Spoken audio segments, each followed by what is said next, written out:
சேலை கிட்ட போனாமா நான் கூப்பிடுதேன். சின்னம்மா நீங்க ரொம்ப அழகா இருக்கீங்க. தேங்க்ஸ் நாத்து.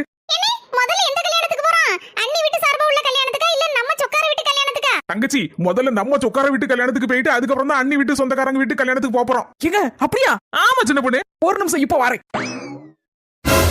என்ன சின்ன கழுத்துல நடக்க நகையெல்லாம் எங்க? அதுக்கு இல்லங்க, எங்க சொந்தக்கார வீட்டு கல்யாணத்துக்கு முதல்ல போனா எல்லா நகையும் போட்டுட்டு போனா என்ன தெரியுமா நினைப்பாங்க? பரவாயில்ல மாப்பிள்ள பொண்ணு நல்லபடியா கண்ணு கலங்காம வச்சிருக்காரு, நல்ல நகையெல்லாம் வாங்கி எடுத்து கொடுத்து போட்டிருக்காரு அப்படின்னு சொல்லி சந்தோஷப்படுவாங்க. ஆனா இப்ப நம்ம உங்க சொக்கார வீட்டு கல்யாணத்துக்குள்ள முதல்ல போறோம். அங்க உங்க சொக்காரங்க பார்த்தாங்க என்ன தெரியுமா நினைப்பாங்க? இந்த பயல பாடா படுத்தி பம்பரமா சுத்த விட்டு அவ்வளவு நகையும் வாங்கி போட்டிருக்கா அப்படின்னு சொல்லி தப்பானதுன்னு நினைச்சிட விடாதுலாங்க. அதனால தாங்க நகையெல்லாம் அள்ளி அப்படி பேக்ல கொண்டு வச்சுட்டேன்.